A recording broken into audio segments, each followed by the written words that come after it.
A very common tool that we think will be useful in solving mind's problem is the intellect. And intellect is a beautiful tool. However, there is a problem with the intellect. And the problem with the intellect is that it is a component of the total mind. So mind by nature is separation. And using a tool that belongs to the mind cannot lead us beyond the mind. In fact, it's going to convince us that there is nothing beyond the mind.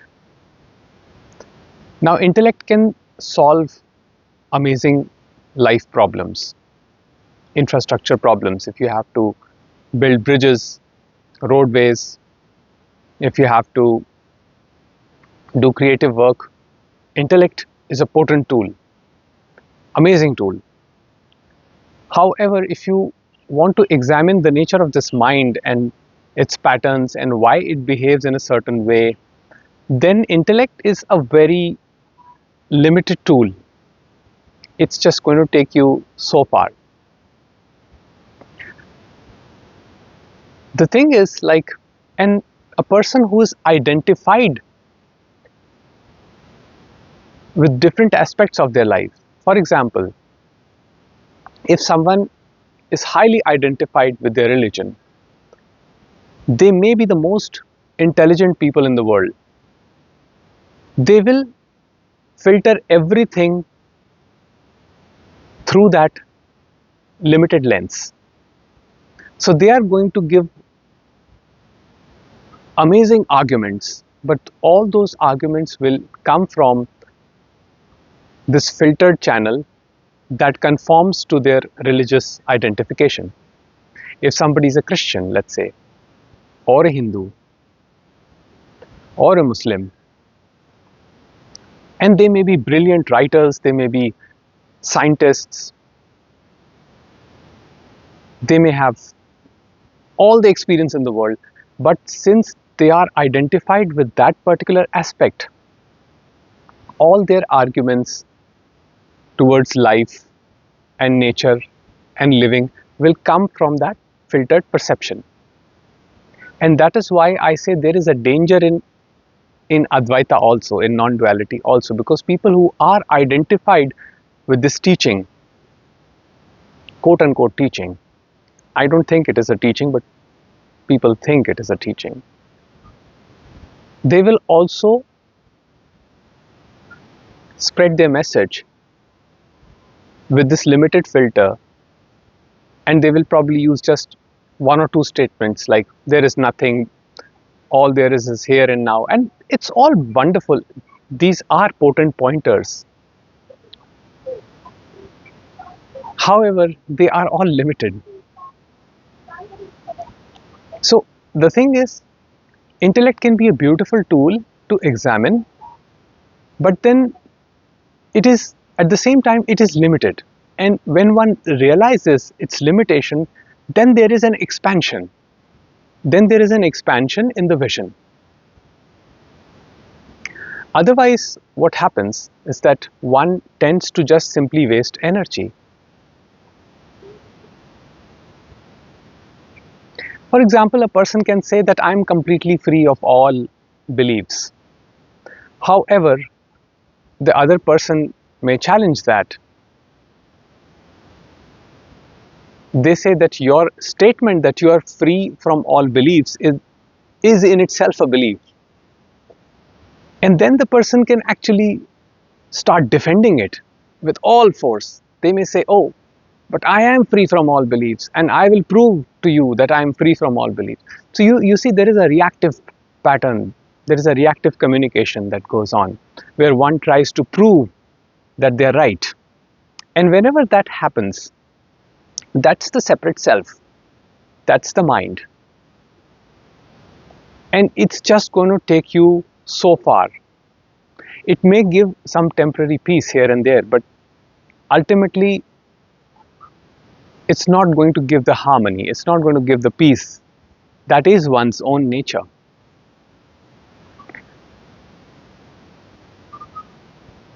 So when the examination or observation takes place, or we can also call it reflection, takes place from awareness, which means that there is no thought involved, but only the observation. Simply observing what is. That means nothing is judged, nothing is analyzed. We don't try to change anything. Even the emotions that are arising, nothing is done other than simply calming them. No breath work, nothing. Just observing what is happening and what thoughts it's further creating and how this whole movement is taking place. And usually the movement would seem outward. That means the mind would start with, oh, I reacted this way because they said this, they said that, the weather is not nice, the conditions around me are not nice, I don't feel like because of this reason. But that is all outward movement and it is all divergent in nature. No, sorry. Is it convergent or divergent? I'm forgetting. I think it's divergent. It's all spreading out in nature. But when the energy becomes the opposite, when it is convergent in nature, that means all of this attention from external objects comes back to this sense of separate self or me. Like why is this me restless? This is what Ramana Maharishi said, inversion of the mind. When the mind reverts on itself, it stops pinning all excuses and all blames on others for the suffering that is being experienced right now. And the mind, when it inverts on itself, sees its own reality, and that reality is that there is no mind. Now, this is only my concept, it is not the truth. So, you verify this through your own experience. Try to locate your mind. Try to see this whole movement when your attention moves outward in the divergent manner. Does that give you peace or does that increase your restlessness? From my personal experience, when the mind is divergent or outwards in nature, that means when my thinking process starts with me and says that I am unhappy because of this reason, that reason, because the infrastructure is not good, the lighting is not proper, the weather is not good, the people are not good, things, places not to my satisfaction, work is not happening, my relationships are not up to the mark, my financial situation is not, this is all divergent movement.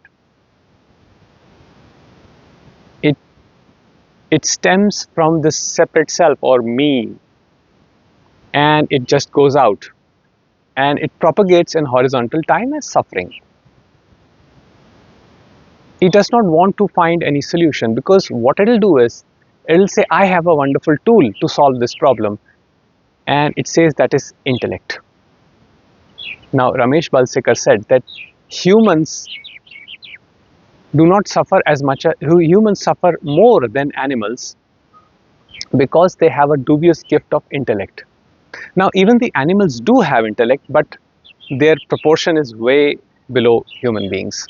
Their ability to discriminate is way before human being, but human beings have this amazing capacity to discriminate. However, this capacity also becomes their curse,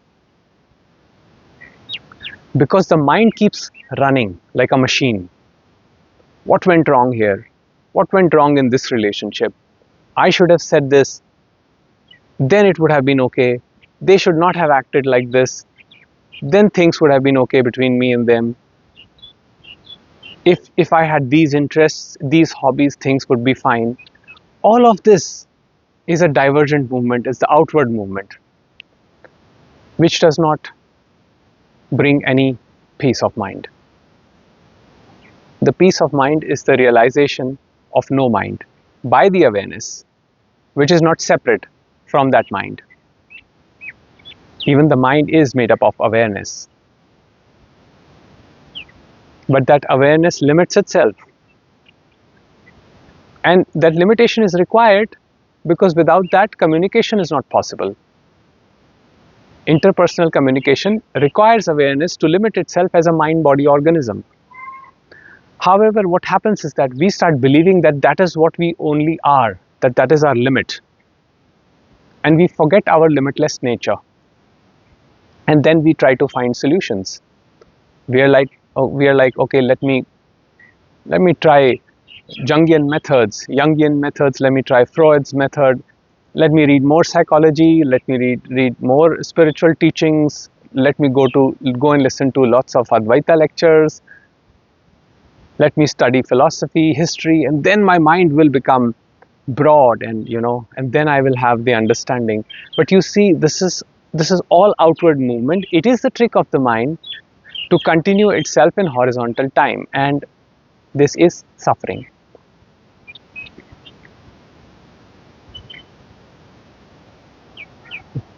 Just try this. Try to simply sit all by yourself, without any gadget, without any distraction, and just observe for like 10-15 minutes or half an hour what is going on. And you will see each and every movement, and how each and every movement is trying to push itself outwards. But then spiritual awakening happens. I'm using the word spiritual awakening so that you can relate to it. Otherwise, I prefer to use the word insight rather than awakening. So insight happens, and the insight is that mind reverts on itself. It says that, okay, I have tried all of this outward movement. I have tried to find all solutions to my problems. I have attended so many spiritual lectures, I have read scriptures, I have read books, I've read psychology, I've spoken to therapists, I've spoken to my loved ones. I've done everything on the face of this planet to cure my suffering, but then why isn't it getting cured? And J. Krishnamurti said that all these are simply divergence. They're simply distractions. They are distraction from the fundamental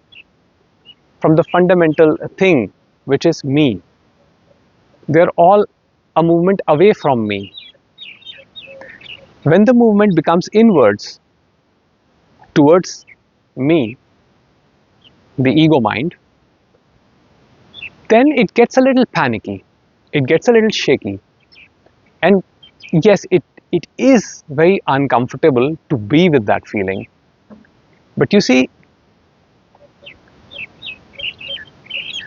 when you're able to see it in totality, that means when you're able to be by yourself with complete acceptance of the way you are in that given moment, that unrest, that irritation begins to dissolve. Now, for some, it may take maybe a couple of minutes. For others, it may take a couple of hours. And yet for others, it may take a couple of days, maybe 2-3 days or more. But it does happen. Because mind at some points, after wrestling and grappling with all the concepts, theories, beliefs and ideas, settles down.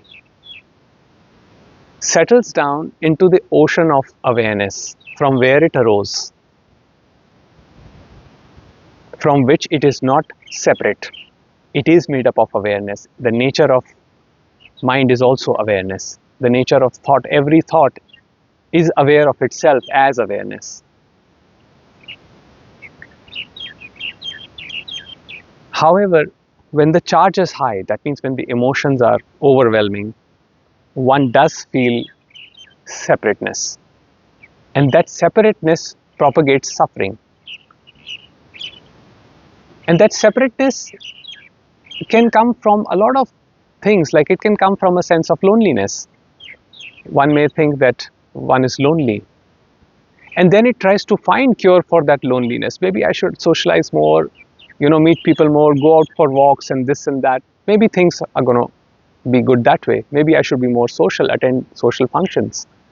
But none of that takes away the suffering, because all of that, all of the outward movement of the mind is attention away from the suffering. The suffering is me, it is not separate. The observer is not separate from the observed. So suffering is the observed and me is the observer, and that separation continues the suffering.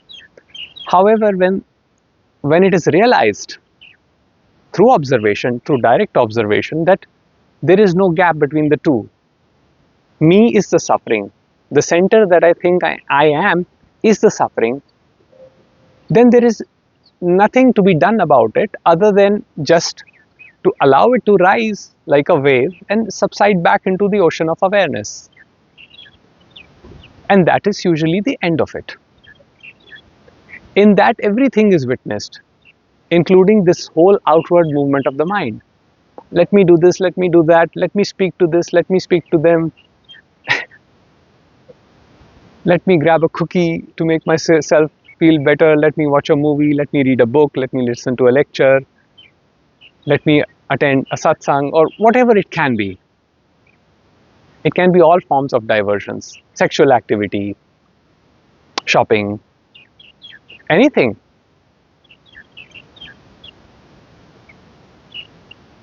However, when the mind introverts on itself, that is, when the movement reverses, then everything becomes one. The whole division between the inner and the outer world collapses.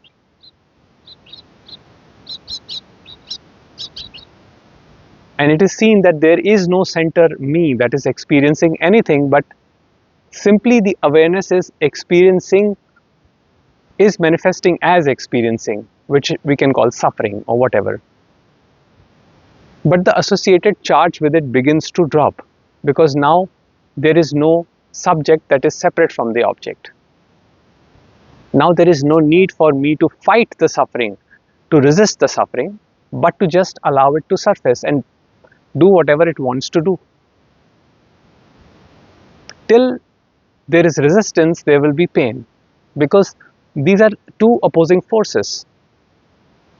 The one that says I am suffering and the other that wants to find a solution. These are two opposing forces, and they are going to create tension. But when it is realized that these two are the same movement, they are not opposing but the same movement, then there is no resistance, and they both just drop. As the resistance drops, the original suffering also drops. Otherwise, mind spins and endless stories using the outward movement, which is the horizontal time, and propagates suffering.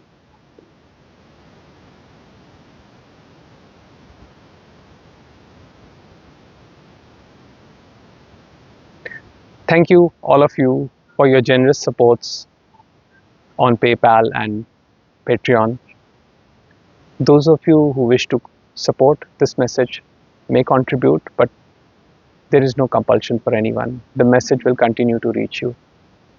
Thank you, and I wish you all a great and a beautiful day.